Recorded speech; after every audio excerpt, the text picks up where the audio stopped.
Ada oknum yang nakal yang itu ada. Kalau dulu pemberontakan di Aceh, mereka kebanyakan ya ini ada di Filipina Selatan itu ada sersan penjaga gudang yang suka dia jual gitu. Hanya dia punya jalur, dia bisa mengeluarkan itu tanpa ada satu pemeriksaan yang jelas karena di sana kan daerah konflik. Berapapun yang ditembakkan dan sebagainya sering tidak terdata. Yang bawa ini tidak terdata.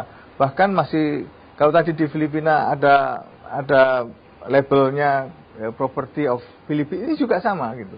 Ada lambang dari gajah putih, dan itu antara mereka sudah lewat laut mudah sekali, tidak terlalu sulit. Dan laut kita memang tidak seluruhnya bisa terjaga gitu.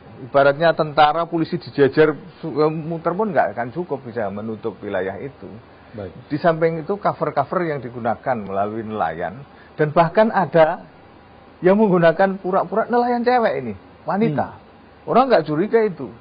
Kalau perbatasan di Maluku dia pakai ketinting itu, waktu ada patroli dia tiarap sedikit di tengah kegelapan, sudah begitu patrolinya lewat, dia lewat juga.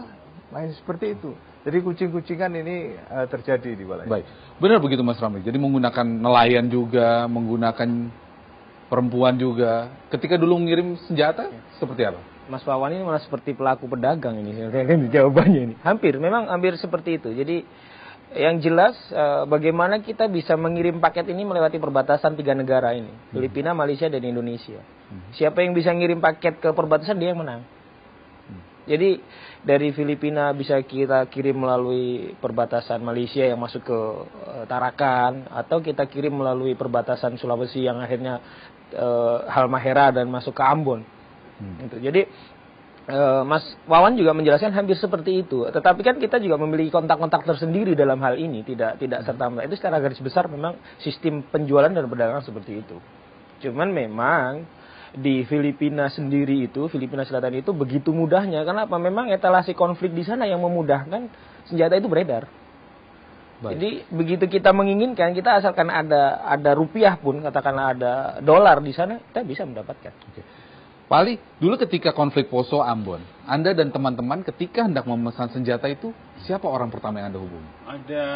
Memang ada kawan-kawan tertentu yang memang bertugas menjadi supplier senjata, di mana ini punya keahlian untuk menyeberangi laut dari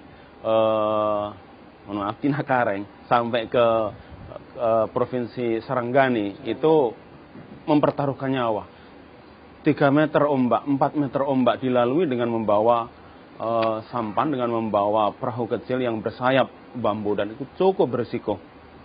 Tapi sekalipun berisiko, mereka kemudian tetap mereka lakukan karena kebutuhan yang ada di Indonesia. Dan memang mereka juga sering menggunakan camouflage. Tentu membawa barang itu tidak kemudian dibawa secara utuh. Itu dipisah-pisah, barrelnya dipisah, kemudian cover barrel juga dipisah, bodinya juga dipisah. Ketika dicek secara kasat mata. Tapi itu semua ketika dipisah dikirim satu paket atau berbeda?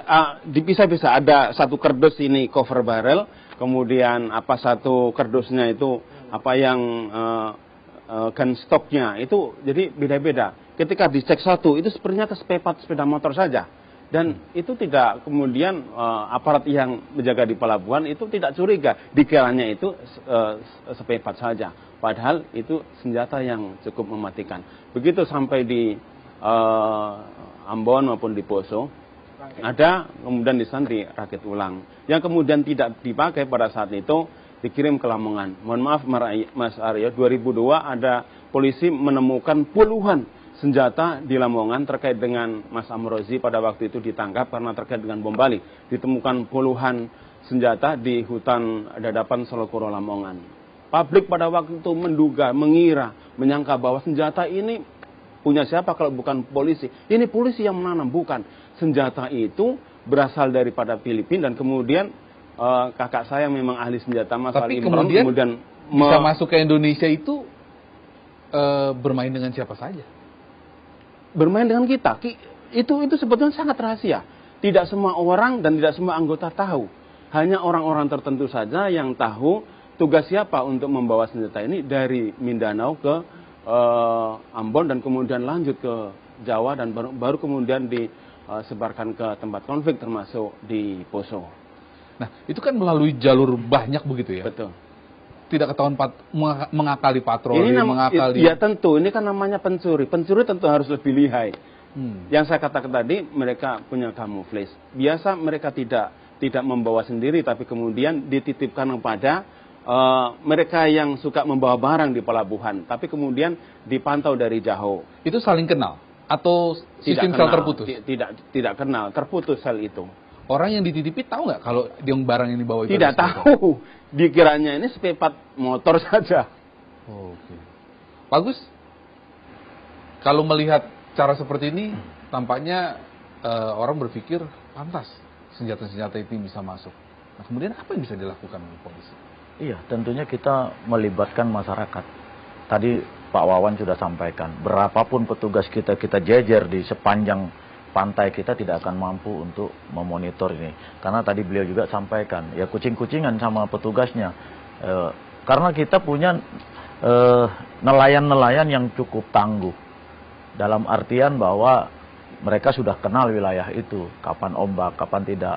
Dan bahkan kalau kapal-kapal kita juga kan ketahuan, oh ini kapal patroli, saya harus pada saat itu ada di mana. Nah itu, kemudian caranya tadi dibelah-belah, kemudian dipotong-potong, dititipkan pada orang yang tidak mengenal. Kita beberapa kali menangkap di lewat pelabuhan laut, ada bungkusan, memang yang isinya antara lain ya seperti spare part, kemudian juga ada minuman keras. Kita tanya pemiliknya siapa? Tidak tahu semua. Karena memang yang dititipin tadi itu tidak mengenal siapa yang menitipkan. Yang penting nanti di sana ada penerimanya, gitu, dengan biaya tertentu mereka terima. Nah sehingga itu bisa mereka manfaatkan jalur-jalur seperti itu. Baik. Benarkah hanya bermodalkan rokok Indonesia maka sudah bisa meloloskan membawa senpi dari wilayah Jenderal Santos? Kami akan hadirkan ceritanya sesaat lagi.